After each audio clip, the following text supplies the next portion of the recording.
Baik, di sini saya ngambil beberapa paper, cuma mungkin yang ini dulu kali ya, yang atas mengenai ini. Sama kayak Calvin, kebetulan BRT yang multitask ini dari timnya Xiaomi AI. Sebentar.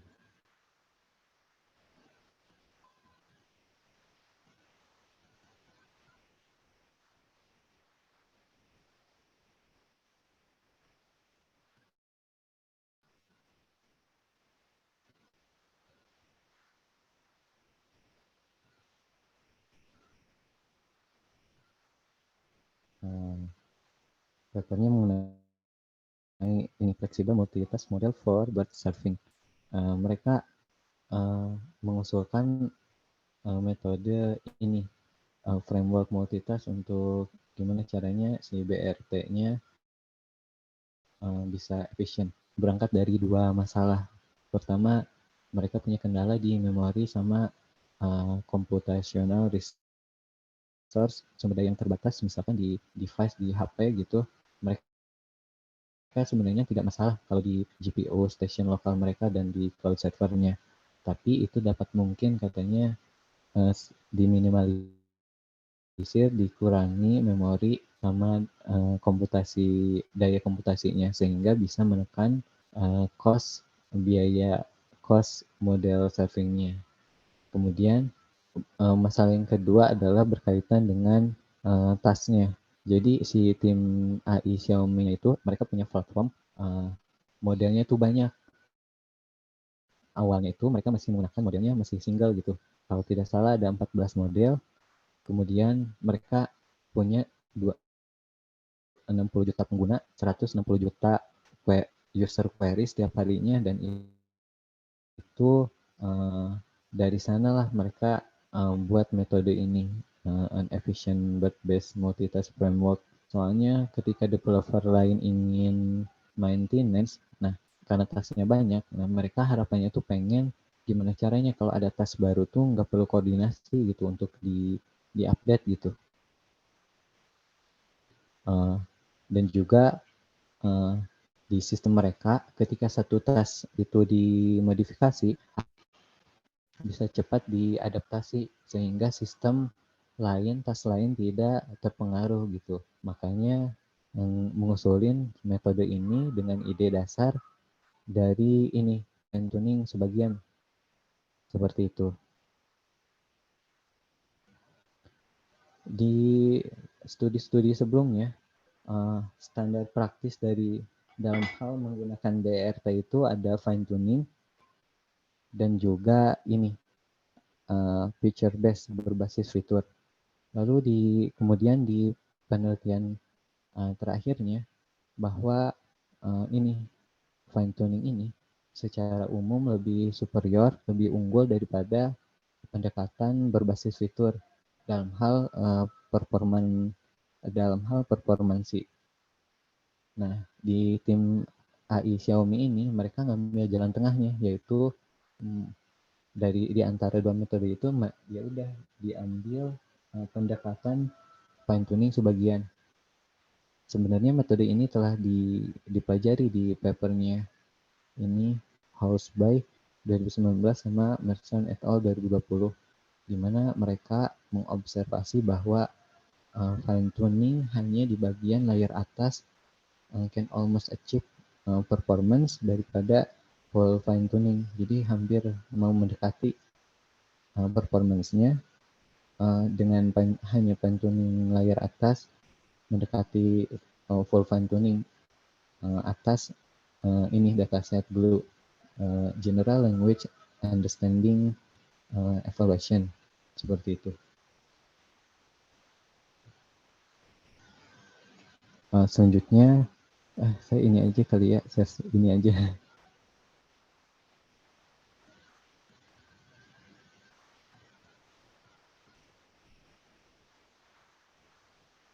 Ini masih berkaitan dengan related work-nya. Jadi kan masih berkaitan dengan ya related work-nya.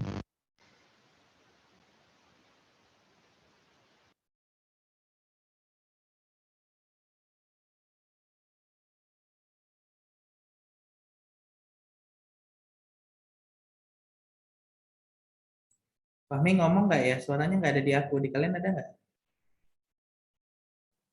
Nggak ada juga, Mas. Nggak ada kan ya? Oke. Itu ada pentungan-pentungan itu. Apa tuh Fahmi?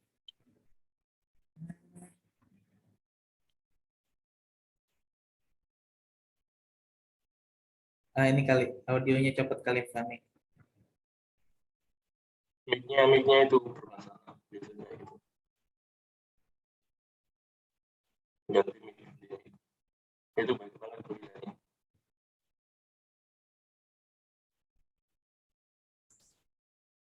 Di awal mau diganti nama apa itu ya Pak?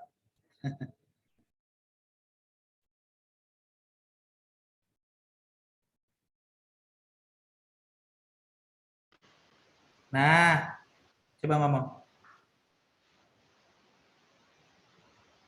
Aku aku ngedenger geremesek sih, cuman nggak ada suaramu ini. Coba out in lagi deh. Oh iya, oke. Keep tes sama dia.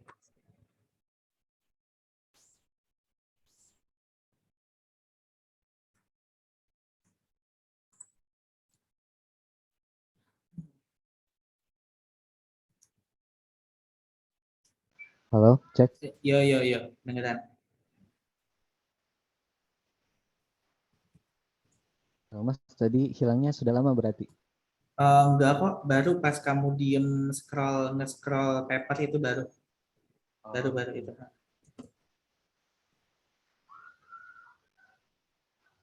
balik lagi ke sini mungkin. Eh, jadi mau mereka mengusulkan multitask BRT, lalu ada apa dengan BRT multitask sebelumnya gitu. Di sini kita akan bahas dulu mungkin pada prinsipnya seperti yang kita ketahui bahwa ada dua strategi untuk menyajikan BRT. Yang pertama single sama multitask serving. Nah, single daripada keuntungannya yang fleksibel dan modular, dia mempunyai kekurangan di mana ini inefisiensi dalam hal memory usage dan komputasi. Kemudian di bagian multitask serving, di samping kelebihannya, dia punya kekurangan ini Mas, mempunyai ketika satu tas dimodifikasi, maka tas yang lain tuh akan berpengaruh sehingga si modelnya itu perlu digabung kemudian di retrain ulang supaya perubahan tasnya itu bisa beradaptasi. Nah, maka dari itu mereka mengusulkan gimana caranya supaya achieve secara simultan flexibility daripada single task maupun multitasknya gitu. Dengan ide dasar daripada ini partial fine tuning.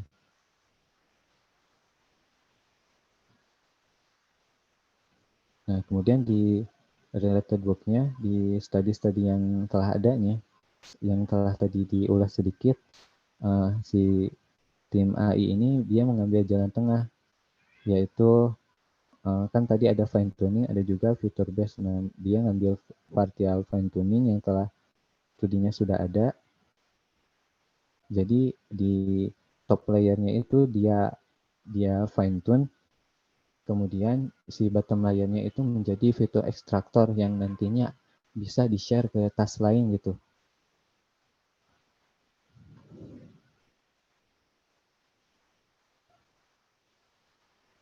Nah, di papernya ini, Mersan et al. Bahwa fine tuning utamanya berdampak pada bobot lapisan atas, sementara bobot lapisan bawah tidak begitu berpengaruh.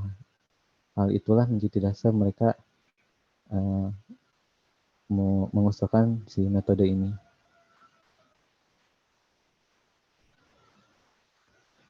Nah, jadi pipeline mereka seperti ini. Yang pertama ada single task partial fine tuning. dia menyebutnya menjadi teacher model. Ini menjadi nanti knowledge distillation-nya. Disinilah nanti yang bisa mengurangi memori sama komputasi overhead-nya dengan cara nge-compress. Kemudian ke pipeline yang kedua, ke bagian single task knowledge distillation, kemudian nantinya dia si model-modelnya itu bakal digabung seperti itu.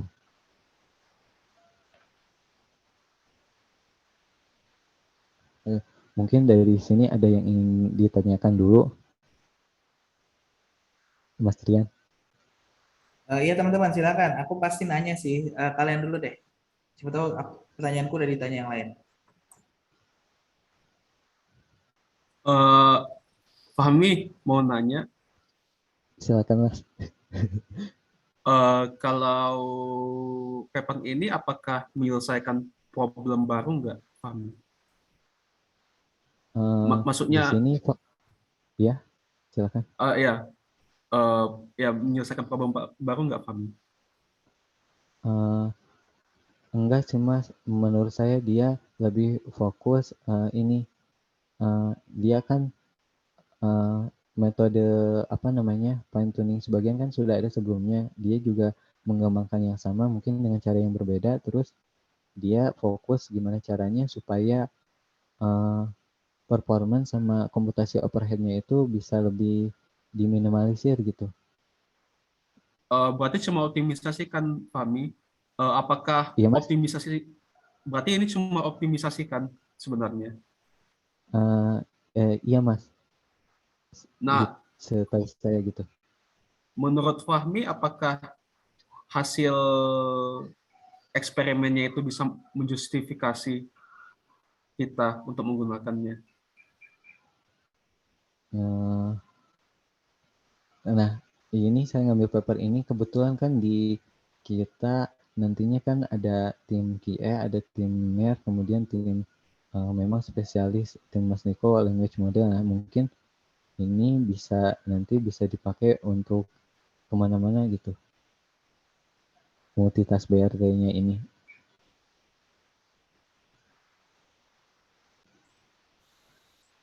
Oh, ya oke. Udah lumayan paham.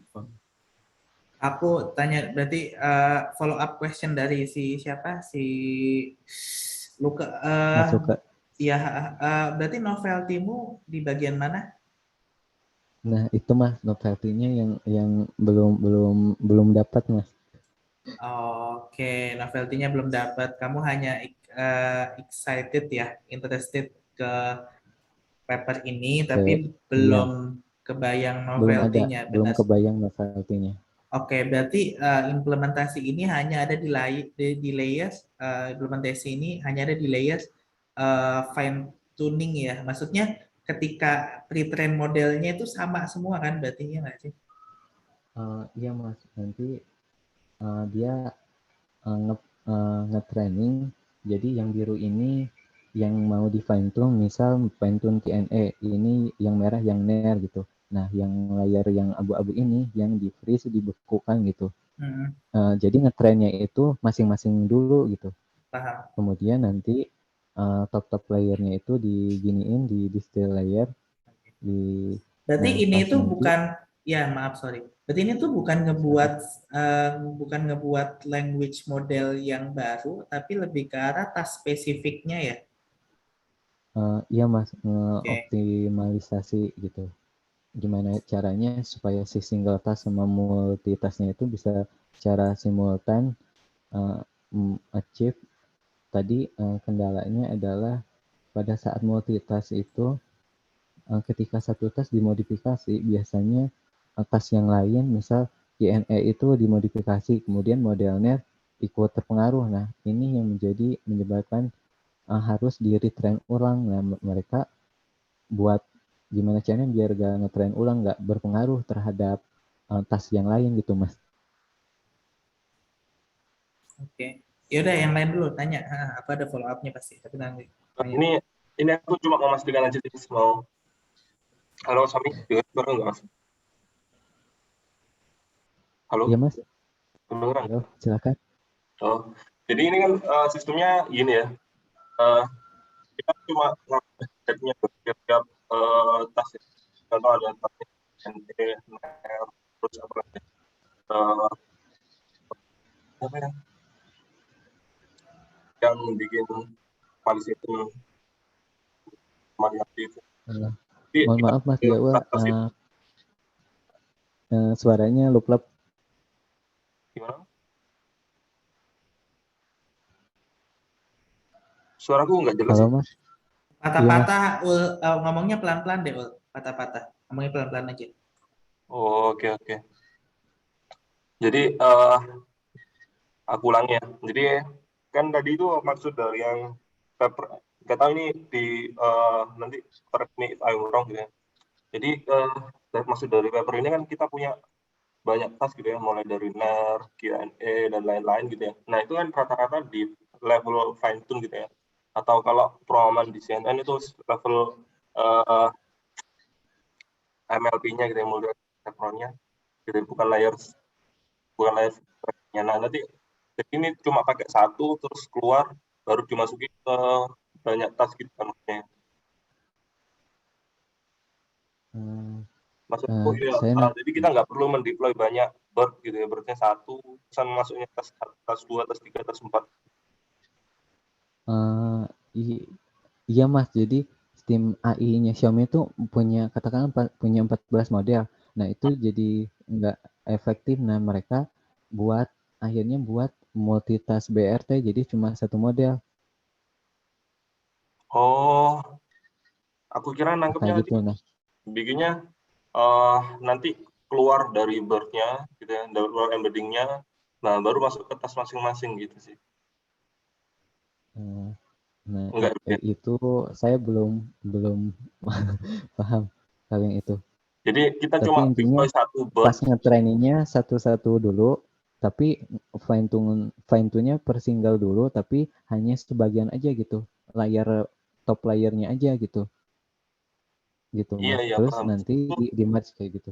Maksud begini, jadi kan kita nanti training Q&A sendiri gitu ya, terus NER Iya, sendiri, top tapi layernya aja semuanya di gitu. freeze gitu ya untuk layer bird-nya atau layer kalau di image sih feature extraction gitu ya, layer feature extraction-nya gitu ya. Nah itu di Iya freeze Mas. semua. Nah kita dapat nih head-nya, dapat hasil venture-nya. Nah nanti keluar dari bird-nya. Nanti kan kita tinggal deploy satu bird doang gitu ya. Atau ini contohnya bird ya, bisa pakai Roberta atau lainnya. Keluar dari bird-nya, setelah itu lanjut ke tas masing-masing gitu ya, NER, Q&A, gitu nggak sih maksud paper ini? Itu belum bisa menjawab Mas. Ulang, Saya jujur Ul. aja. Aku bantu, Ul.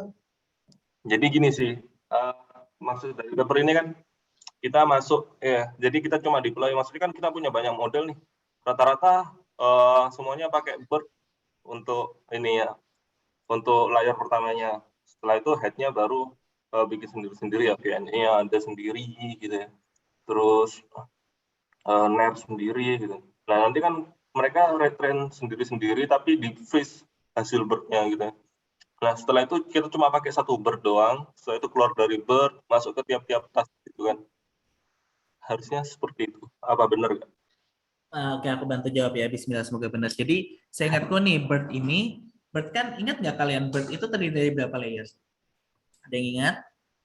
Sekalian kuis-kuis kecil lah. Eh, Insya belum Allah, itu Mas. kalau aku nggak salah, Bird itu terdiri dari 12 layer ya. Kenapa alasannya? Kenapa di sini tuh kok sampai 12? Nggak, itu loh di gambarmu tadi. Siapa namanya? Fahmi? Nah, itu kan sampai 12 ya. Nah, gitu. Nah, pertanyaannya uh, Yaul tadi, kalau fine tuning itu hanya head-nya. Aku hampir yakin kalau itu salah. Siapa? Ul. Hampir yakin ya. Nanti kamu cross check. Cara paling tahunya kan lihat kodenya, tapi hampir yakin aku salah karena biasanya itu mereka itu nge-tuning itu dari ujung ke ujung. Tapi yang kemarin aku ceritain ada namanya gradient diminishing. Jadi kalau kalian dari aku ke everyone dulu, namanya gradient diminishing kalau nggak salah. Ya, Namanya gradient diminishing, kalian bisa baca sendiri. Jadi kalau misalkan gradient diminishing itu nge-state kalau weight yang ada, vanishing gradient problem, sorry salah, vanishing gradient, salah aku, vanishing gradient, vanishing. Nah, itu tuh, di all aja, malah gambar coba ya, tapi nggak apa-apa lah. Jadi intinya maksudnya itu adalah makin ke dalam layers, maksudnya layersnya makin dekat sama input, koreksi weight-nya makin kecil, paham? Jadi kalau misalkan weight-nya makin dekat sama input, koreksi weight-nya itu makin kecil, sehingga seakan-akan kelihatannya weight itu nggak berubah, padahal pada hakikatnya weight itu berubah, paham? Jadi kalau misalkan orang bilang depannya aja berubah, nggak, sebenarnya sampai ke belakang, cuman belakangnya itu berubahnya sangat kecil, relatif kecil terhadap yang depan, gitu. Makanya kalau misalkan kamu lihat paper ini lagi, papernya tadi lagi. Nah, di paper ini yang namanya vanishing gradient problem ini, jadi memuat apa ya ini? Nggak usah. Oh ya udah, oke. Nah, jadi dari layer 5 sampai 12 kalau kayak yang aku tangkap kasusnya ini, dia itu di freeze ya. 1 sampai 4 di freeze, nah sisanya di trend biasa. Cuman menurut vanishing gradient itu layer 5 itu paling kecil dapat efeknya dari layer 12. Nah, itu apa teoriku pertama. Nah, teoriku kedua biasanya ketika fan tuning itu learning rate-nya itu jauh lebih kecil ketika kita pre-train. Silakan di cross check ya. Semua fan tuning itu mungkin 1/3 atau 1/4 sih learning rate-nya. Nggak pernah 0,1, nggak pernah 0,01 gitu ya. Itu alasannya kenapa? Itu alasannya kalau misalkan statementnya tadi di awal benar, harusnya mereka berani dong ngasih learning rate gede, ya kan? Toh yang depannya doang yang ganti. Kan gitu pola pikirnya. Tapi karena yang ganti sampai ke belakang, makanya kenapa learning rate-nya kecil. Gitu. Tapi itu perlu dijustifikasi lihat kodenya. Tapi aku bisa ngebantu jawab 2 itu sih, paham nggak? Oke. Berarti ini yang diselesaikan dari si paper ini gimana, Mas? Kan aku tadi nangkapnya karena dia punya 14 model, dia akhirnya pakai satu fitur extraction atau fitur satu doang terus masuk ke tes masing-masing. Enggak. Jadi nanti, jadi ini sesuai gambar ini aja, Ul. Jadi misalkan jadi ini coba ini sebenarnya mau jadi pertanyaanku sih tadi. Ada ablation study-nya nggak? Ada ablation study nggak? Ablation itu apa, Mas? Biasanya ini kan untuk masing-masing task layer yang di tuningnya beda kan jumlahnya. Ya. Nah, ada nggak sih mereka eksperimen kayak kalau misalkan ngubah 4 layer gimana performance-nya, kalau ngubah 6 layer doang? Ada hasilnya, mereka fine Mana tuning coba lihat. ini dulu, nyoba dulu eksperimen yang ini. Mana? Nah, ini yang masuk ini masuk ke bab apa? Bukan ablation study tak? Masuk ke ini, ke metode. Metode enggak harusnya. Ya udahlah. Iya, maksudku ablation study yang itu ya. Biasanya kalau masuknya ablation itu. Lanjut terus. Nah, ini Ul.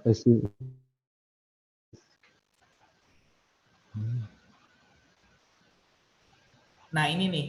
Udah dong, jangan di scroll pusing aku. Udah, diem aja, nggak apa-apa. Nggak apa-apa, diem aja. Nah, ini maksudnya 12 layer kan ya. Jadi makin ke bawah makin bagus kan, karena yang dituning makin banyak ke bawah, ya nggak sih ini bacanya gitu harusnya. Coba coba bawah nih. Iya, Mas. For instance, L is equal to 3 indicates that only itu tuh. Topmost 3 layers, ya kan? Ini bisa ditaruh di tengah nggak? Siapa namanya?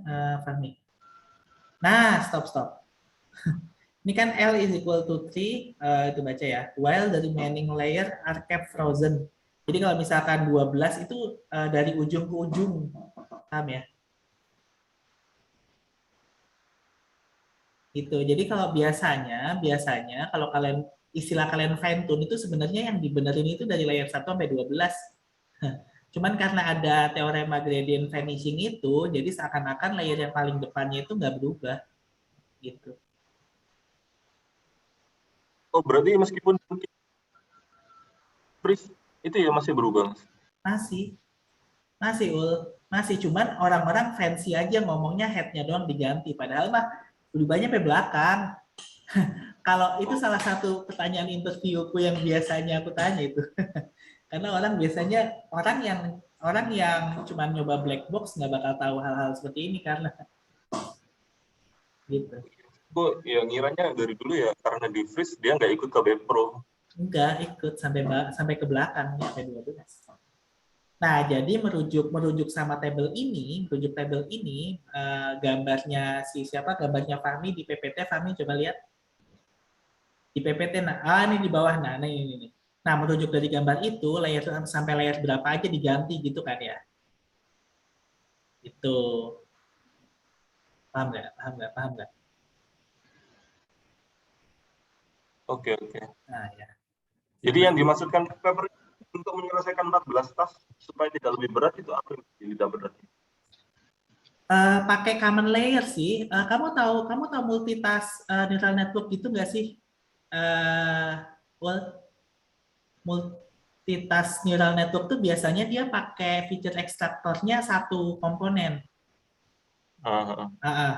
Tapi tahu, kalau nggak tahu aku tunjukin di sini maksudku. Belum sih ya, kalau aku tahunya satu task doang, kalau classification. Oke, multitask neural network. Ya.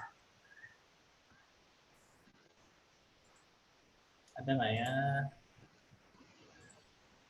Ini ada surveinya malah. Bukan survei aja lebih cepat. Aku izin share ya. Siapa? Silakan, Mas. Bismillah. Semoga screen 2, screen 1. Nah, di sini kita lihat. Ini buat teman-teman yang nggak tahu multitask ya. Maksudnya nggak semua multitask itu seperti ini.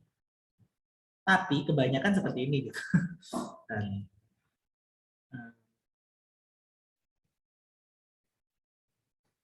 Nama ini survei soalnya gede biasanya. Netflix masuk sini, coba di tab ya. Nih multitask architectures ya. Nah biasanya itu gini nih, inputnya satu. Nah ekstraktornya satu kesatuan nih. Dari feature extraction-nya dari 18 ke 18 kali 16 sampai 2 kali 2 kali 64 sampai 100 ini pun masih fitur. Maksudnya masih share.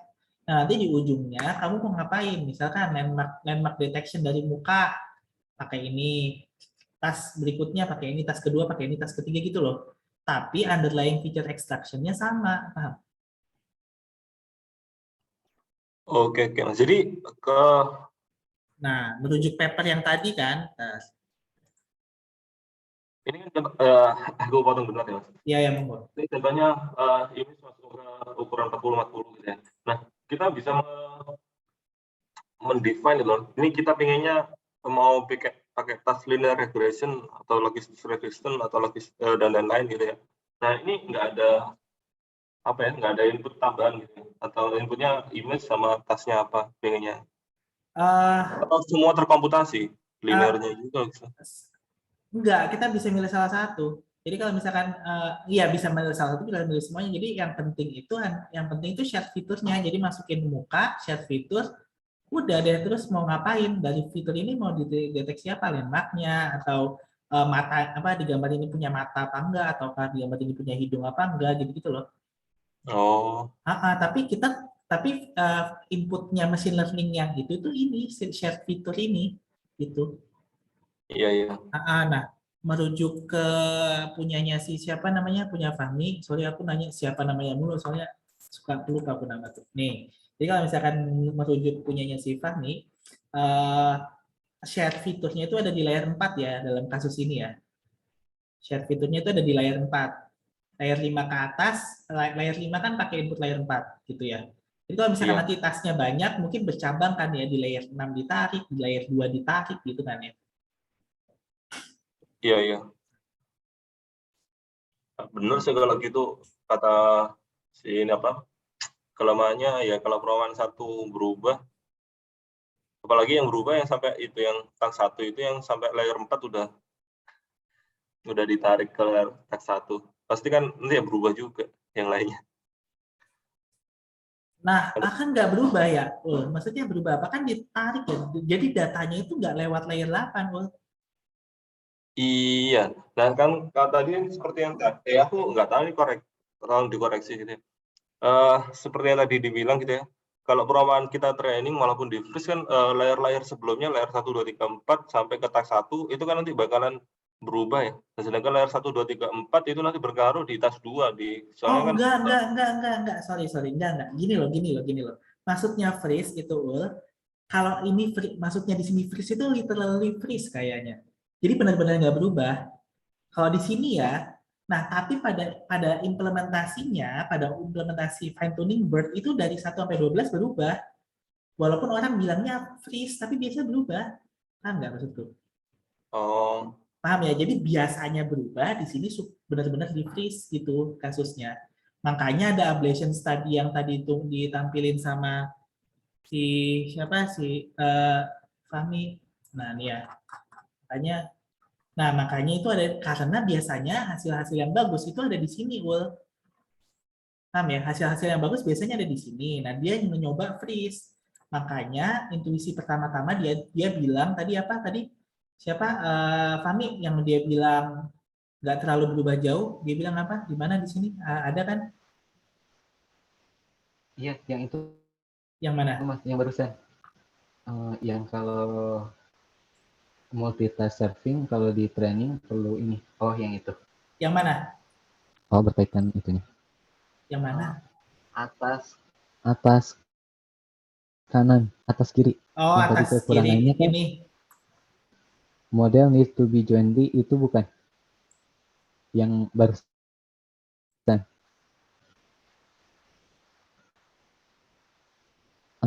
Atasnya paling atas Sebentar. yang barusan. Ya pokoknya adalah di sini ya. Tadi kamu baca soalnya. Yang mana sih? Ya udahlah kamu lah yang ya intinya gitu. Jadi maksudnya itu di paper ini bilang kita itu nggak perlu loh ngetuning sampai belakang, ngetuning agak depan pun performanya lumayan oke gitu maksudnya. Gitu. nggak perlu sampai 12 gitu ya maksudnya. Benar, nggak perlu sampai 12. Nah, kalau ini tuh literally freeze di paper ini, tapi di paper-paper lain kamu coba lihat Bird. Bird kan bilangnya fine tuning tapi dia nggak bilang freeze kan? Paham nggak? Iya. Dia bilang Kalau fine ini belum terus berarti ya. belum tentu freeze. Itu. Uh, Mid-layer representation produced by Bird are most transferable, whereas the top layer representation are most task-oriented. Ya, jadi karena top layernya itu paling task-oriented, jadi maksudnya yang belakang kan less task-oriented juga kan. Gitu maksudnya.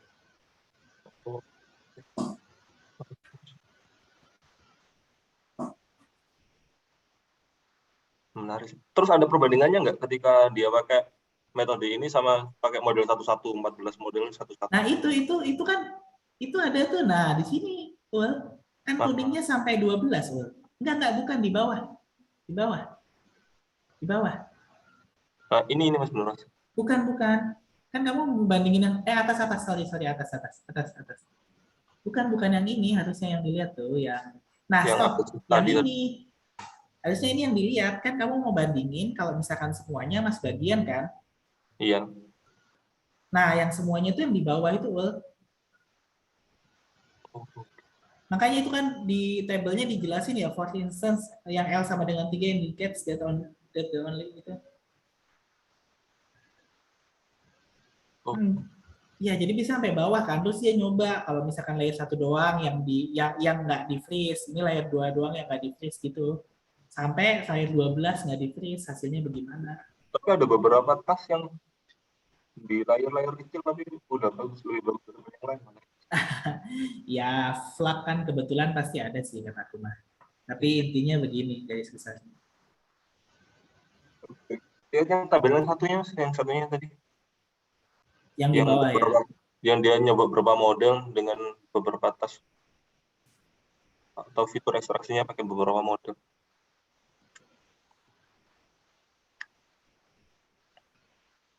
Nah, stop. Ini ada berapa sih?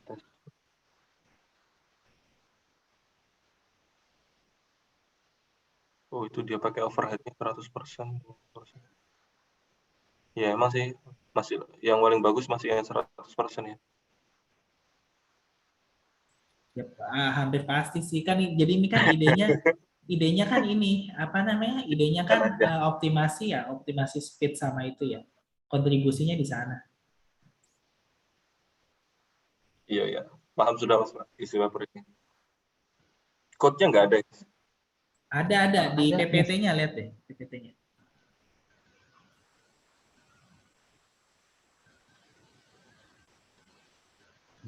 Di sini.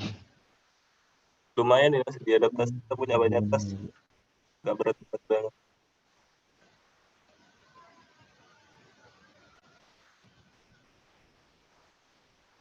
Mas Fakri kenapa pakai Zoom browser? Kenapa, Ul? Kenapa pakai Zoom browser? Mas Fakri? Kenapa pakai Zoom? Zoom browser, nggak pakai Oh iya, aplikasi. aku juga bingung Oh, kenapa pakai Zoom browser. biar nggak install Mas. Oh, gitu. Gimana? Udah? Ini kan ada tuh GitHub-nya siapa, Ul? Nah, yang keduanya ini udah ya paper pertama ya? Eh, udah Mas. Paper keduanya enggak? Iya kan? Oh iya kan? PPT-nya ini Mas belum cuma segini kalau yang ini.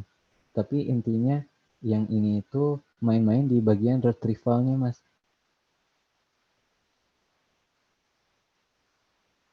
Ini aku lihat deh ini kalau nggak salah di ACL kan ya 2021 ya. Eh, Aku udah iya baca Mas. paper ini kayaknya. Oh, Terus aja isi apa ininya aja. Terusin aja.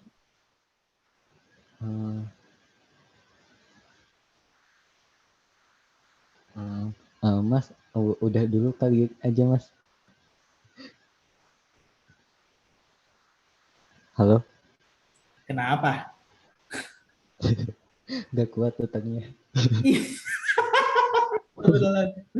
Ini kan papermu sendiri, cuy. Kamu kan udah baca. Nggak Iya. apa-apa, bahas bareng aja. Mas aku tadi juga nggak paham bahas.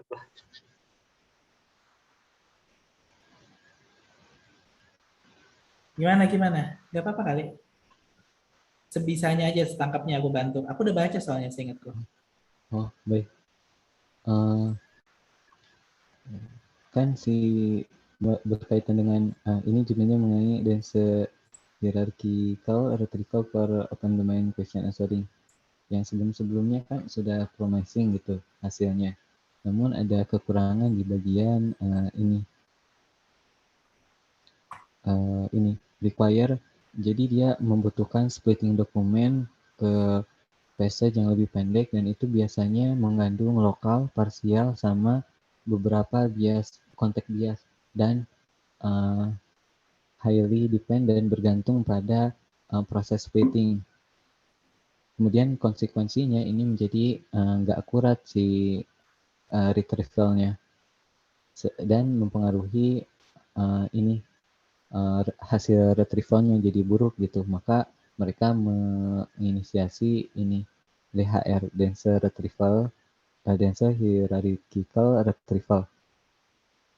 Jadi dia punya di retrieval-nya itu punya apa namanya?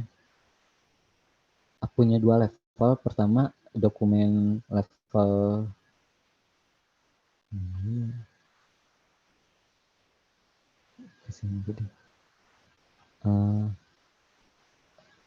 jadi dia punya ini pertama si dia punya dua level, dokumen level dan retrieval Passage level passage terus level uh, kayak gitu. Um, saya tandain tapi jadi pada lupa mas.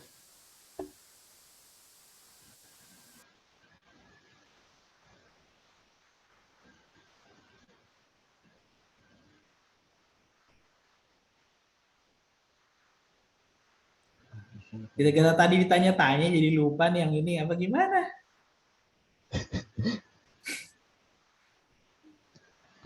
Yang tadi karena dia mainnya di retrievalnya, jadi level pertama di dokumen level retrieval tujuannya adalah ini secara kasarnya dulu gitu, makna si dokumennya. Kemudian di dokumen level ini tujuannya adalah untuk ini mengurangi jawaban yang tidak perlu gitu, sehingga nanti bisa dibuang. Kemudian hasil butiran yang kasarnya itu, hasil retrieval yang kasarnya itu baru dimasukin ke passage level retrieval, sehingga nanti dia punya retrieval yang lebih halus gitu ceritanya, sehingga dia punya jawaban yang lebih baik yang akan dijadikan sebagai input di readernya. Seperti itu. Metodenya seperti ini. Begini.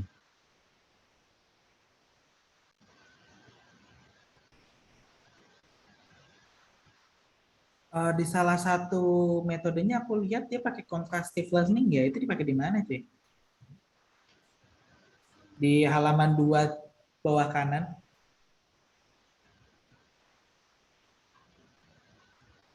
Di halaman 2 bawah kanan.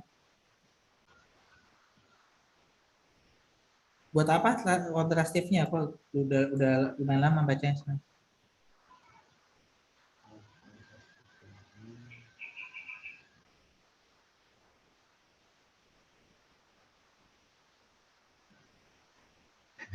Bagian ini saya lewati baca, Mas.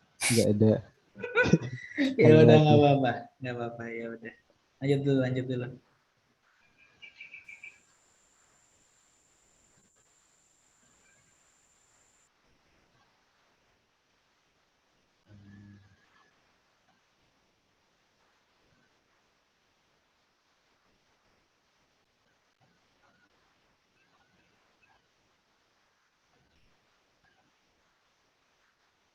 Metode mereka itu karena ada 2 level lagi, maksudnya disaring-saring terus di bagian retrieval-nya, sehingga si pas nyoba benchmarking untuk top 20 sama top 100 tuh dia ada kenaikan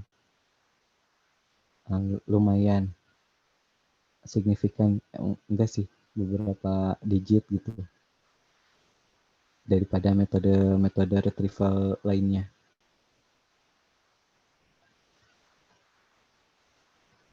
Tipis banget ya tapi sama DPR ya. Iya, Mas.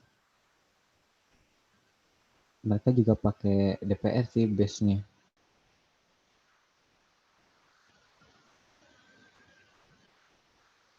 Ini mungkin lesson learn ya buat teman-teman sekalian ya. Beda 0, sekian aja bisa publish ya. Highlightnya itu.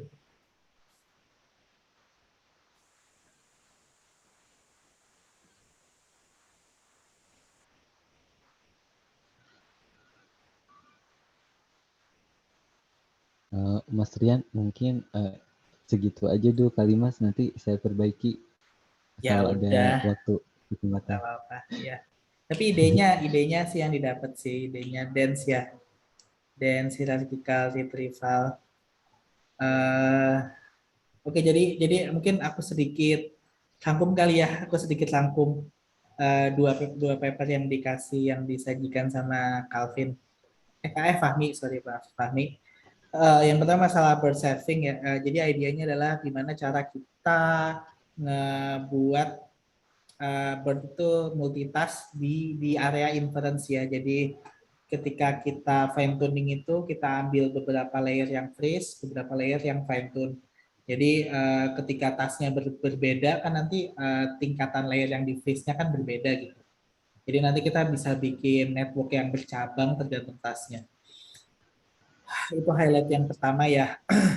Dari intuisi highlight pertama tuh, nah nanti itu yang terakhir lagi deh. Yang kedua, ada dense hierarchical. Jadi idenya adalah gimana kita nge-retrieve yang pertama dokumennya dulu. Setelah kita dapat dokumen retrieval, kita baru turun ke passage level ya, paragraph level retrieval. Dan prove to be better ya dan vanilla DPR ya, DPR. Dua itu ya. Yang lain yang belum nanya harus nanya dong.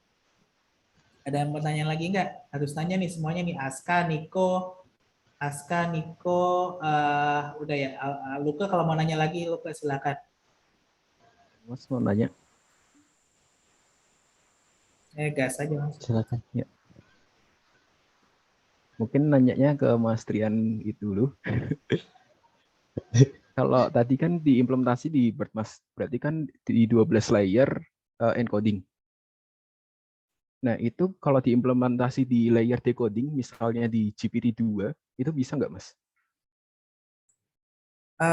Good question ya. Pertanyaan bisa apa Soalnya, enggak? Bisa. Obvious bisa.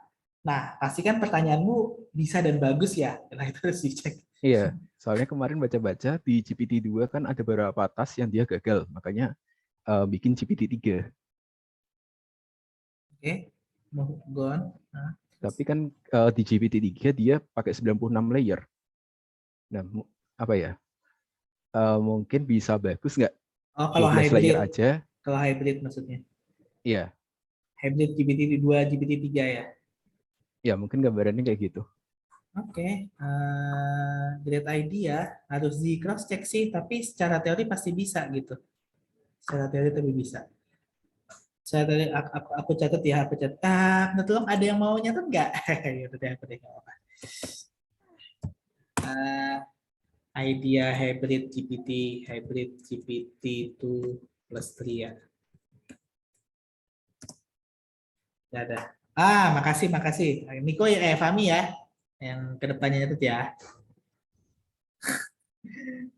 Lanjut ya, ya itu bagus idenya tuh hybrid GPT. Terus ada pertanyaan lagi nggak Niko?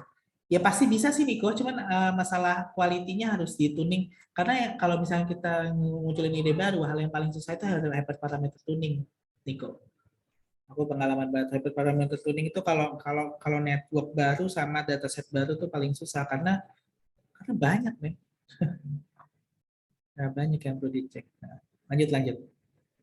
Ada lagi nggak Niko tanya? Itu dua aja.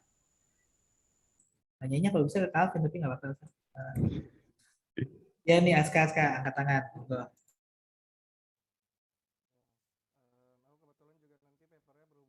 Alvin jauh banget Aska suaranya Aska.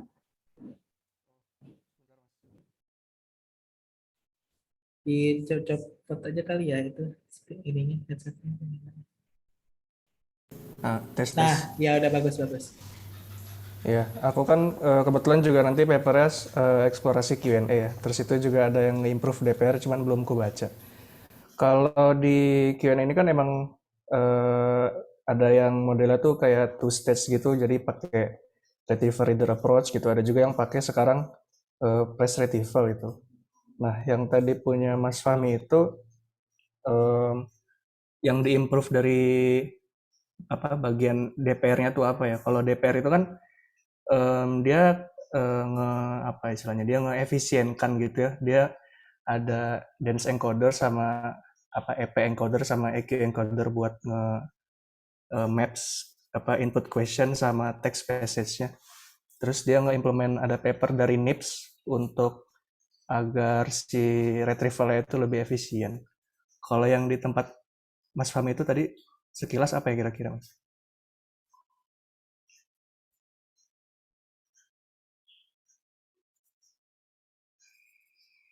Nah, ini pertanyaan buat kamu belum di-unmute. Iya, Mas.